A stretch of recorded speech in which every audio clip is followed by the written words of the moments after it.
هاتنی کاک شێخ جەعفەر هەم وەکو لێپرساوی ئەنجومەنی باڵای سیاسیەکێتی لە هەمان کاتە جێگری سەرۆکی هەرێمی کوردستانیشە لە ڕاستیە گفتوگۆی هەواڵانە کرا لەسەر ڕەوشی مەنتیقەکە ناوچە کوردستانیەکانی دەرەوەی هەرێم لەسەر پێداویستەکانی خەڵکی گەرمیان بەگشتی کە ئێمە ئەرکمانە واقعی گەرمیان لە ڕووی پێداویستەکانی لە ڕووی معاناتی خەڵک بگەێنین و لە نزیکەوە هەوڵ بدەین ئەو هەواڵانەی کە لەسەر ئاسی بڕیاردانی باڵان لەگەڵ خەڵک ڕاستەوخۆ دابنیشن گفتوگۆ بکرێ بۆ تێگەیشتن زیاتر لە معاناتەکان و پلان دابنین بۆ چارەسەرکردن و لێشمان نەچێت ژیان پرۆسەیە کەم و کوڕیش هەر ئەبێ بەڵام بەڕاستی ناکرێت بەم جۆرە بەردەوام بێ کەم و کوڕەکان چارەسەری بۆ بدۆزینەوە.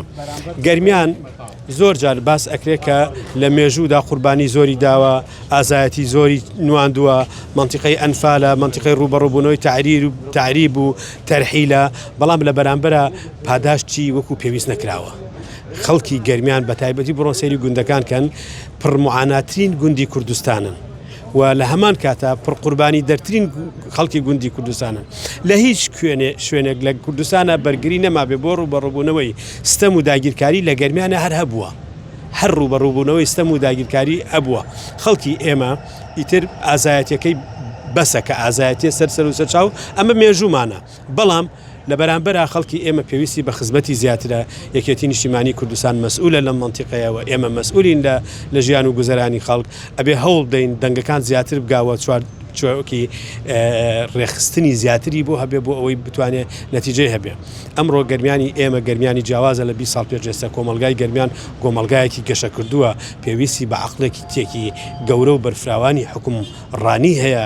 لەم ڕوانگەیەوە ئێمە لەگەڵ هەواڵەکانی خۆمان گفتوگۆ ئەکەین بۆ ئایندەیەکی باشتر نەکرد بۆ گەرمیان بۆ هەموو کوردستان، بەڵام گەرمیان دەواازەی ڕوبەڕووبوونەوەی ئێرهابە، دەواازەی ڕوبەڕووبوونەوەی تعریبە و خۆتانە بینن ئەوە لە ئێستاکە قەزای قەرەتەپە استحداث کراوە. بەشێک لە گوندەکانی کفری و دەوروبەری کفری یعنی بەرد هەڵدا لە هەندێک گوندەوە ئەگاتە ناو سنووری شارەوانی کفری کە ئەمە بۆ ئێمە مەترسیە لەسەر خاک چۆن ڕوبەڕووی ئەمە ببینەوە و هێشتا کە شۆڤێنەکان لە بەغدا پیلانی جۆر و جیاوازیان هەیە بۆ داگیرکردنی خاکی کوردستان.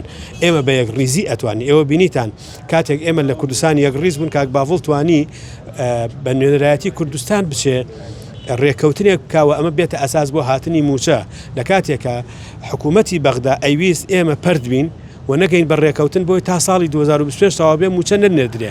لەوێ تووڕێی خەڵکی کوردستان بەسەر حکومڕانی کوردستانە بشکێنێتەوە لە کاتێکە سەبەبکاری ڕئیسیش لە ڕاستیە حکوومەتی ئیتیحادیە. ڕاستە لای ئێمە کەم و کوڕی هەیە، ڕاستە جۆرێک لە خیتابی تونڕەوی هەیە، ڕاستە بیرۆکەی پاشەکشەکردن لە بەغدا هەبوو، بەڵام نەخێر تێزی یەکێتی تێزی ڕێکەوتنە، تێزی ئەوەیە کە بەغدا هێشتاکە چەقی ململانەی سیاسیمانە، چەکی ململانەی دەستوریمانە. بۆیە ئێمە ئەم گفتوگۆیانە بۆ خەڵک لەگەڵ خەڵک گرنگە بەلامانەوە کۆبوونەوەکە لەسەر ئەو ئەنجامە بوو. ئێمە سوپاسی کاک شێخ جەعفەرەکەین، سوپاسی وەفدی یاوەریەکەین کە هاتن بەم گەرمایە لەگەڵ خەڵک کۆبوونەوە و بەرچاوڕوونیشان هەم درا بە خەڵک هەم بەرچاوڕوونیشان لە هەواڵەکان وەرگرت. سوپاسانە.